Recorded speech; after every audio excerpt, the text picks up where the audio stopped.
This episode is brought to you by Accenture. When your advertising operations fall out of sync, everything else follows.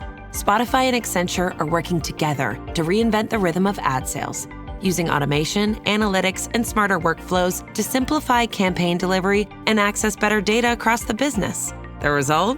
Less time spent on operations, more time connecting brands with the moments and fandoms that matter most. Learn more at accenture.com/Spotify. The new LinkedIn Hiring Pro can't undo your last hire, the no-show. Who set you back because they didn't show up on day one, or day two, or ever again. And now your product launch is delayed because you're talking to alien abduction podcasters to track them down. But LinkedIn Hiring Pro can help make sure your next hire sticks. In fact, businesses who use LinkedIn are 24% less likely to reopen a role in the next 12 months. Hire right the first time with LinkedIn Hiring Pro. Post a free job today at linkedin.com/quality. Late night bites with friends? Already hard to beat. That first too hot bite of fries you couldn't wait for, followed by ice cold Pepsi. Now that hits different. Suddenly, the energy kicks back in, the night goes longer, and the laughs don't stop. Because Pepsi brings out more flavor, more fun, and more of the moment. Food deserves Pepsi. Grab a Pepsi Zero Sugar today. This episode is brought to you by Perfect Bistro Cat Food. Hey guys, today I'm interviewing my cat about his perfect bistro food. Percy, you seem to be a big Perfect Bistro fan. Care to comment? Totally. What do you like about it? You love the high quality ingredients? And the delicious flavors, of course. Yeah, that makes a ton of sense. Listen to Percy, guys. Visit perfectbistro.com to try it for your cat. Hear that? That's now Crispy and McCrispy strips meeting creamy Caesar sauce. Sounds extra crispy. Caesar sauce at McDonald's for a limited time. Ba-da-ba-ba-ba. Modern gym culture and what strength really means. Welcome back to the Peak Performance Podcast. I am Brad Young. Today I am going somewhere that is going to make some people uncomfortable, and I am completely fine with that. We're talking about modern gym culture, the distorted picture of strength that social media has painted for an entire generation of athletes and fitness enthusiasts, and what real strength actually looks like in objective, measurable terms. I've been in and around strength training for my entire adult life. I've watched the cultural conversation about strength shift from one grounded in performance to one driven almost entirely by aesthetics and online validation. And the casualties of that shift are serious. People spending years in the gym making terrible programming decisions based on a completely fictional picture of what average, above average, and elite human strength actually looks like. What you will learn today. What average adults can actually do on body weight and weighted exercises, what the 1% of strength truly looks like in powerlifting, how social media creates dangerously distorted expectations, and how to calibrate your training goals to reality without losing your ambition. What average people can actually do. Let me give you real numbers because most people have no idea what average actually means in the context of strength training. These are not theoretical numbers. They are drawn from population data and from years of observing untrained and recreationally trained individuals across multiple training contexts.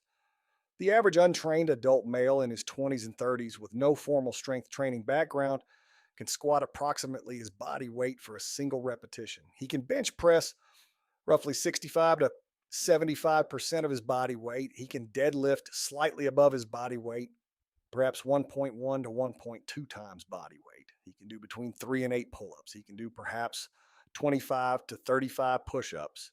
He cannot do a single dip with additional load.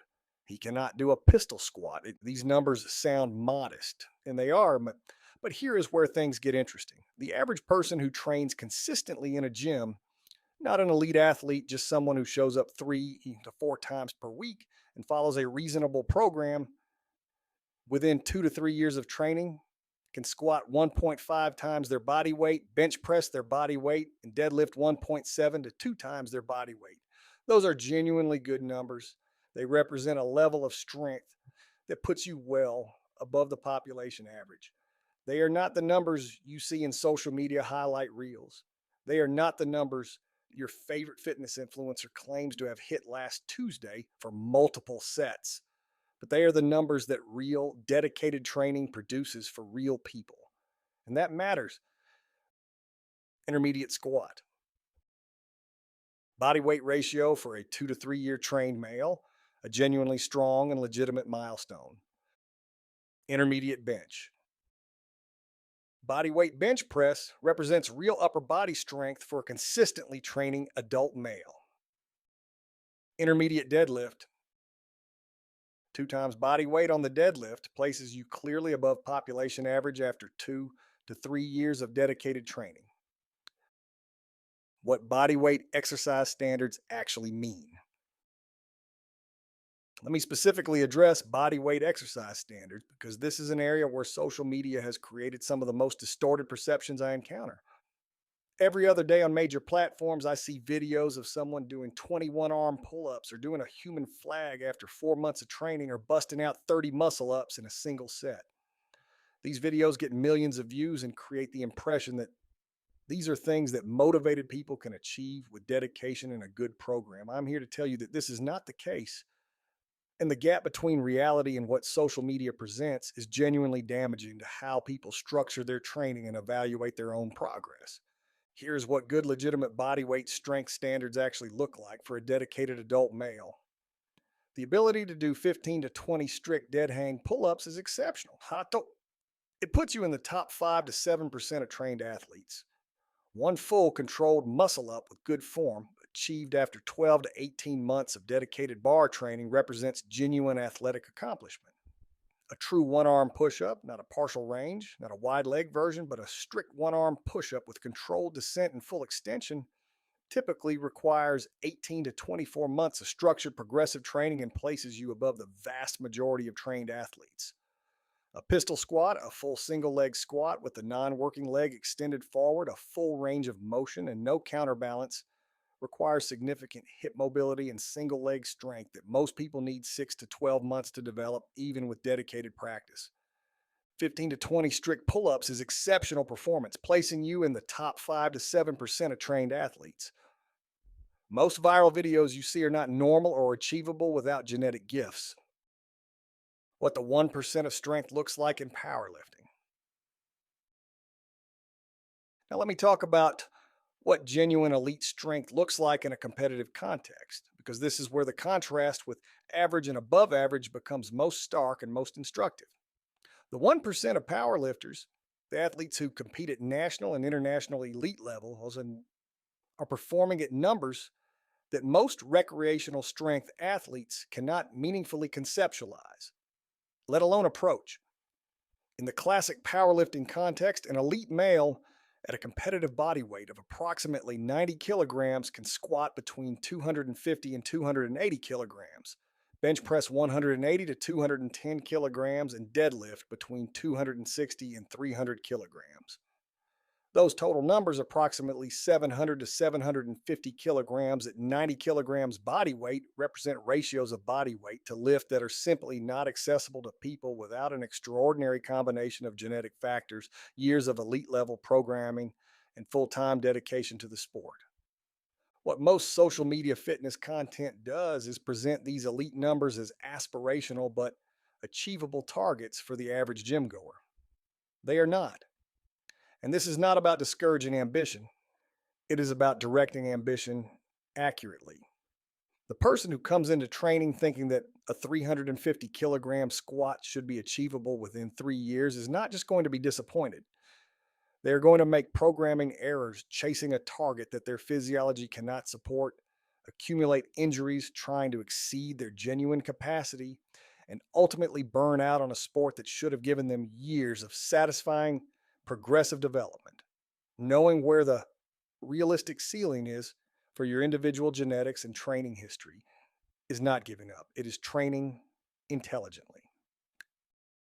Recreational trained male.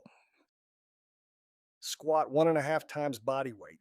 Bench body weight. Deadlift 2 times body weight. Achieved after 2 to 3 years of consistent training, represents the top 20% of training adults. Advanced athlete. Squat, 2 times body weight. Bench, 1.5 times body weight. Deadlift, 2.5 times body weight. Requires 5 to 8 years of dedicated, well-programmed training. Elite powerlifter. Squat, 3 times body weight or above. Bench, 2 times body weight. Deadlift, 3 times body weight or above. Represents the genuine top 1%, requiring elite genetics and full-time training dedication. How social media distorts strength perception.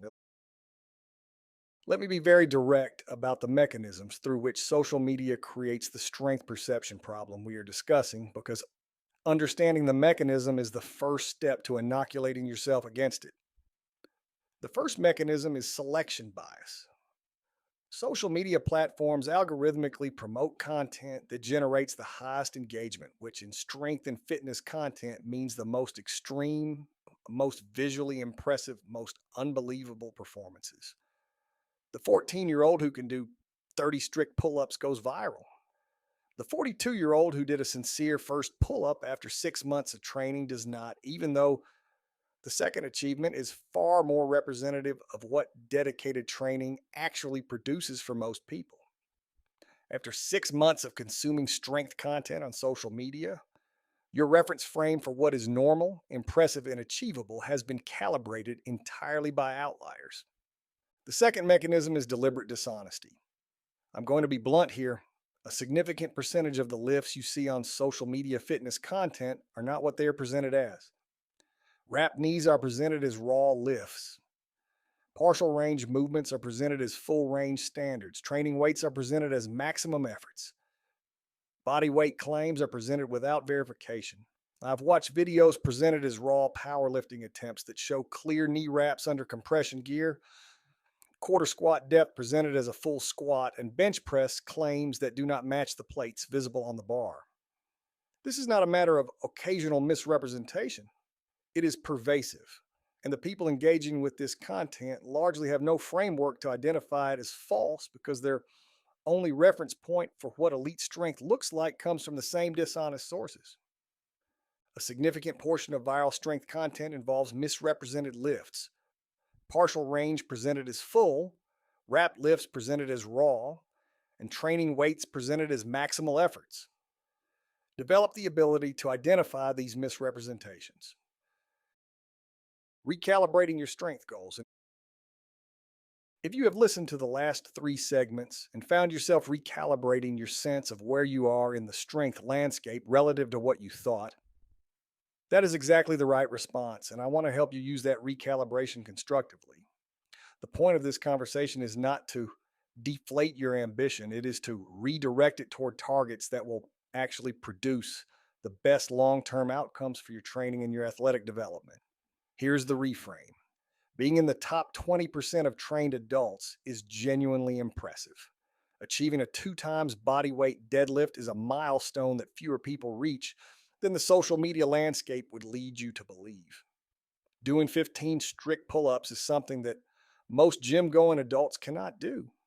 These are real standards that take real work, and achieving them should be celebrated, not dismissed because some algorithm served you a video of someone doing something that looks twice as impressive.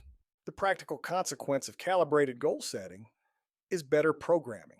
When you know that a 2 times body weight deadlift is a legitimate intermediate milestone and not a beginner baseline, you can build a multi-year progression toward it that accounts for your real recovery capacity, your real rate of adaptation, and your real life circumstances. You can celebrate progress markers along the way instead of perpetually feeling inadequate because your numbers are below a fictional standard. You can make programming decisions based on what your body needs. Periodized loading, deload weeks, technique refinement. Instead of chasing volume and intensity beyond your recovery capacity in a desperate effort to close a gap that never actually existed the way social media told you it did. Being in the top 20% of trained adults is genuinely impressive. Recalibrate your standards to reality, and your programming and your satisfaction with training will both improve dramatically. A realistic strength development program. Let me give you a practical program built around realistic, evidence based strength development standards that will genuinely move you toward the top 20% of trained athletes over a 12 to 18-month period. This program assumes you are currently in the beginner to intermediate range. You can squat your body weight, deadlift 1.5 times body weight, and do between 5 and 10 pull ups. The goal is to reach the intermediate standards I described: 1.5 times body weight squat, body weight bench press, 2 times body weight deadlift, and 15 strict pull ups. These are real measurable targets that represent genuine athletic development. Months 1 through 3, foundation. Linear progression on the squat, bench, and deadlift. 3 days per week. Add 2.5 kilograms to lower body lifts and 1.25 kilograms to upper body lifts every session until progression stalls. Pull-up work, 3 sets to near failure. Every training day. Focus on form, full range of motion, and adding 1 repetition per week where possible.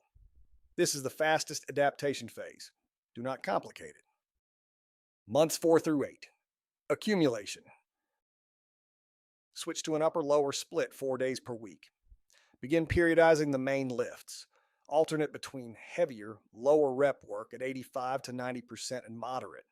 Higher rep work at 70 to 75% across the training week. Add weighted pull-ups once you can do 12 strict body weight repetitions. Add Romanian deadlift and front squat as supplemental movements. This phase produces the majority of your strength gains within the program. Months 9 through 12, intensification. Introduce true maximal effort training days once per week for each primary lift. Test 1 repetition maxima at the end of months 9, 11, and 12 to track progress and adjust programming. Pull-up goal is 15 strict repetitions by month 12.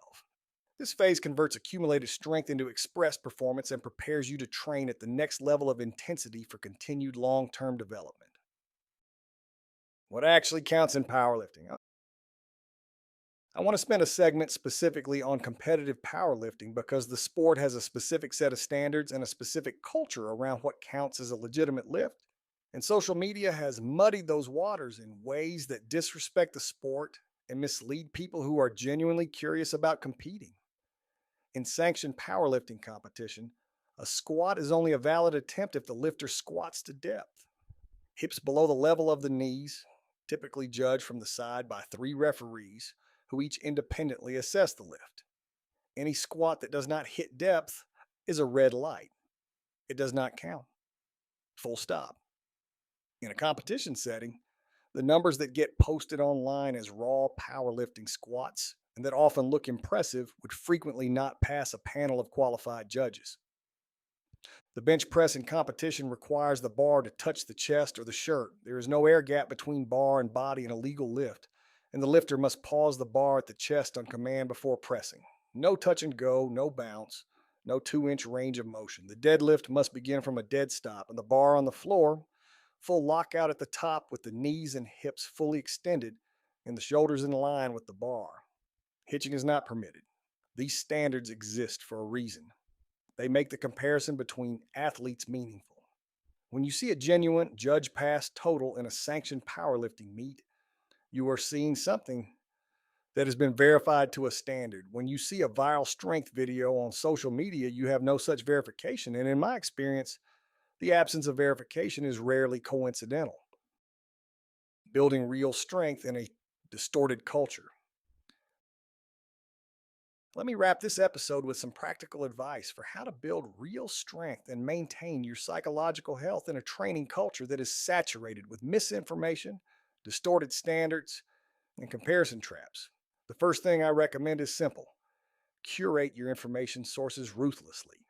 Follow athletes who compete in sanctioned events where their lifts are verified and their body weights are confirmed. Follow coaches who provide programming rationale, not just content creation.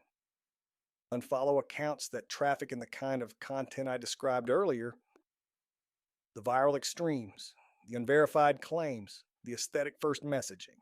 Your reference frame for strength will shift based on what you consistently consume, so consume deliberately. The second recommendation is to keep a training log and measure yourself against yourself, not against online content. your deadlift last month compared to your deadlift this month. That is a meaningful comparison. You versus someone who may or may not be natural, who may or may not be lifting the weight they claim at a body weight you cannot confirm. The comparison has no value and is actively harmful to your training psychology. The third recommendation is to compete, or at minimum, to test yourself under objective conditions. There is nothing that resets your perception of strength standards like standing on a platform with judges, doing a lift with your actual body weight confirmed and your performance recorded against actual verified competitors. It is humbling and clarifying in equal measure, and I recommend it to every serious strength athlete. What strength really means. Here's where I want to leave you today. Real strength is not a social media metric. It is not likes or views or viral moments. Real strength is a barbell loaded to a number that your body is prepared for through months or years of consistent, intelligent, progressive work, moving through a legitimate range of motion with your actual body weight on the day you lift it. Real strength is verifiable, reproducible, and earned incrementally. The 1% of strength athletes are genuinely extraordinary human beings, and most of us are never going to touch those numbers. And that is completely fine, because there is an enormous amount of meaningful athletic development available at every level, below elite, and most of that development is available to you right now if you stop comparing yourself to fictional standards and start chasing real ones. Know your current numbers. Know the legitimate milestones ahead of you. Build toward them with a realistic program and genuine patience. Stop letting algorithm-selected outlier content define your expectations. Compete in sanctioned events or test yourself under objective conditions. Celebrate the milestones you actually hit, because achieving a 2 times body weight deadlift, doing 15 strict pull-ups, or pressing your body weight overhead is a real and meaningful human achievement, regardless of what your social media feed wants you to believe. I am Brad Young. Thank you for being here. Episode 4 is coming up, and it is a good one. We're going to Dagestan, and we're going to talk about what might be the most effective combat sports development system in the history of human athletic training. See you there.